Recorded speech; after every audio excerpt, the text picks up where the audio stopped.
আসসালামু আলাইকুম। অন্যান্য ধর্মাবলম্বী যারা শুনছেন তাদের প্রতি আমার আন্তরিক কৃতজ্ঞতা ও ভালোবাসা রইল। আমি রাহাদুর রহমান রিকি, পড়াশোনা করছি গোপালগঞ্জ টেক্সটাইল ইঞ্জিনিয়ারিং কলেজ গোপালগঞ্জে। তো তোমরা যারা এসএসসি 26 ব্যাচ রয়েছো, তো তোমাদের আসলে পরীক্ষা আসলে খুব বেশি বাকি নেই। তো সবারই আসলে ইচ্ছা থাকে যে ভালো একটা রেজাল্ট করার বা ইটি। তো সেক্ষেত্রে আসলে ভালো রেজাল্ট বলতে আমাদের দেশে যে মানদণ্ডটা রয়েছে সেটা হচ্ছে আর কি GPA 5 বা A+ আমরা যেটাকে বলি। তো আসলে তোমাদের আসলে কি জানা প্রয়োজন তোমরা আসলে কয়টা সাবজেক্টে A+ পেলে, অর্থাৎ মানে 80% নম্বর পেলে তোমাদের আসলে টোটাল জিপিএটা আসলে 5 আসবে। তো এটা আসলে জানাটা খুবই জরুরি। তো এখানে আমরা 10টা সাবজেক্ট লিখেছি। তোমাদের এই সাবজেক্টগুলো আসলে পরীক্ষা হয়। এর বাইরে তোমাদের মানবিক বা ব্যবসায় বিভাগের যারা শিক্ষার্থী রয়েছে তাদের এখানে ফিজিক্স, কেমিস্ট্রি, বায়োলজি, হায়ার ম্যাথের বদলে গ্রুপিয়াল যে সাবজেক্টগুলো রয়েছে সেই সাবজেক্টগুলো বসবে। তো প্রথমে আমরা আসি, ধরো একটা স্টুডেন্ট প্রথমে প্রত্যেকটা সাবজেক্টে সে যদি 80 করে নম্বর পায়, সেক্ষেত্রে তাকে, যদি 80 নম্বর পায় সেক্ষেত্রে তাকে তার যে পয়েন্টটা ধরা হয় ওই সাবজেক্টে সেক্ষেত্রে 5 পয়েন্ট, এবং সেক্ষেত্রে যদি সে 80 কম পায় 70 থেকে 79 সেক্ষেত্রে তার পয়েন্ট ধরা হয় 4, এবং এরপর থেকে আস্তে আস্তে 3.5 3, এরপরে তোমার আরো নম্বর গ্রেডটা আসলে নিচে নামতে থাকে। তো বাংলাতে ধরো একটা স্টুডেন্ট 5 পেয়েছে, মানে 80% নম্বর পেয়েছে, অর্থাৎ তার কত 5,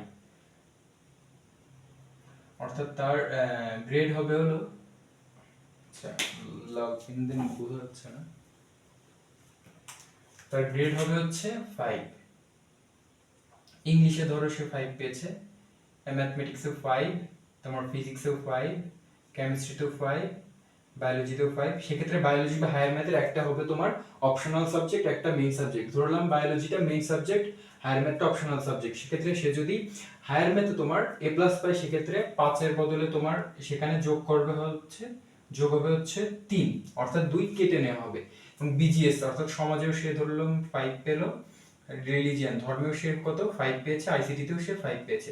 তো এক্ষেত্রে সে যদি প্রত্যেকটা সাবজেক্টে 80% নম্বর পায় সেক্ষেত্রে সে প্রত্যেকটা সাবজেক্টেই A+ পাবে, এবং সেক্ষেত্রে তোমার সে GPA 5 পেয়ে যাবে। এবং তথাকথিত আমাদের যে সমাজে যে রয়েছে গোল্ডেন A+, তো সেক্ষেত্রে সে গোল্ডেন A+ পাবে।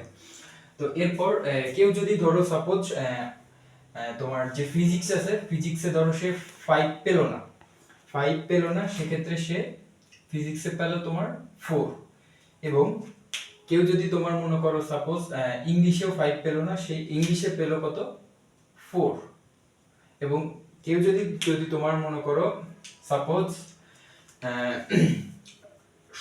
সমাজেও সে 5 পেল না, সে এখানেও পেলো কত 4। তো সেক্ষেত্রে সে কি A+ পাবে? সেক্ষেত্রে GPA 5 কি পাবে? তো সেক্ষেত্রে GPA 5 নির্ণয়ের যে কৌশলটা রয়েছে সেটা হচ্ছে তুমি যে টোটাল যে জিপিএটা আছে সেটা তুমি যোগ করবা। বাংলায় কত 5, ইংলিশে কত 4 9, সাধারণ গণিতে 5 14, ফিজিক্সে 4 18, কেমিস্ট্রিতে 5 কত 23, বায়োলজিতে 5 কত 28। সেক্ষেত্রে হায়ার ম্যাথ যে অপশনালটা, সেক্ষেত্রে সে এখানে A+ পেয়েছে, এবং সেখানে আমাদের 5 এর বদলে কত যোগ করা হয় 3, 2 কেটে নেওয়া হয়। কেউ যদি 4 পায় সেক্ষেত্রে 4 এর বদলে 2 কেটে নিয়ে তার কত 2 ধরা হয়। অর্থাৎ এক্ষেত্রে নিয়মটা হচ্ছে তোমার 60% নম্বর আর কি তোমার ধরা হয়, ঠিক আছে? বাকি যে 40% নম্বর সেটা আর কি ধরা হয় না। তা মানে অপশনাল সাবজেক্টের নিয়মই হচ্ছে তোমার এটা। তো তোমার এখানে আসলে আমরা যদি টোটালটা যোগ করি, 5 আর 4 9, 9 আর 5 14, 14 আর 4 কত 18, 18 আর 5 23, 23 আর 5 28, 28 আর 3 31, আর 4 35, 5 40, 5 কত 45। সেক্ষেত্রে তোমার টোটাল যে জিপিএটা আসতেছে সেক্ষেত্রে টোটাল জিপিএ কত 45। এবং তোমার টোটাল সাবজেক্ট কত আসতেছে? তোমার টোটাল সাবজেক্ট আসতেছে 1 2 3 4 5 6 7 8 9 10, 10টা। এবং একটা তোমার সাবজেক্টটা কোনটা বাদ যাবে? তোমার এই যে হায়ার ম্যাথটা আছে, এই হায়ার ম্যাথ সাবজেক্টটা তোমার বাদ যাবে। কারণ এটা কিসের জন্য বাদ যাবে? এটা হচ্ছে তোমার অপশনাল সাবজেক্ট, ঠিক আছে? তো সেক্ষেত্রে 45 কে তুমি কয় দ্বারা ভাগ করবে? 9 দ্বারা, কারণ সাবজেক্ট অপশনাল সাবজেক্ট বাদে। তো এক্ষেত্রে 45 কে যদি তুমি 9 দ্বারা ভাগ করো তাহলে কত আসে তোমার 5 9 45। অতএব সে কিন্তু A+ বা GPA 5 পাবে। অর্থাৎ আমরা দেখতে পাচ্ছি কেউ যদি তোমার 3টা সাবজেক্টে A গ্রেড পায়, অর্থাৎ এখানে আমরা দেখতে পাচ্ছি কি ইংলিশে A গ্রেড পাইছে, ফিজিক্সে A গ্রেড পাইছে, সমাজে কি পাইছে A গ্রেড পাইছে, অর্থাৎ তার নম্বর কি 70 থেকে 79 এর ভিতরে সে নম্বর পেয়েছে। যদি কেউ 3টা সাবজেক্টেও A গ্রেড পায় এবং বাকি প্রত্যেকটা সাবজেক্টে যদি সে A+ পায়, অতএব সেও কিন্তু জিপিএ 5 পাবে। তবে সেক্ষেত্রে সবচেয়ে গুরুত্বপূর্ণ যে বিষয়টা হচ্ছে তোমার অপশনাল সাবজেক্ট যেটা আছে, অপশনাল সাবজেক্টে তোমাকে অবশ্যই অবশ্যই অবশ্যই তোমাকে এ প্লাস পেতে হবে বা 80% নম্বর তুলতে হবে। অর্থাৎ তোমরা যারা এসএসসি 26 ব্যাচ রয়েছো তোমাদেরকে অবশ্যই অপশনাল সাবজেক্টটা খুবই গুরুত্ব সহকারে পড়তে হবে, কারণ এর যে আলটিমেটলি যে রেজাল্টটা সেই রেজাল্টটার কিন্তু মানে তোমার যে পুরাটা রেজাল্টের যে সামগ্রিক যে ফলাফল সেই সামগ্রিক ফলাফলে কিন্তু একটা ভালো রকমের প্রভাব রাখে। তো এতটুকুই ছিল।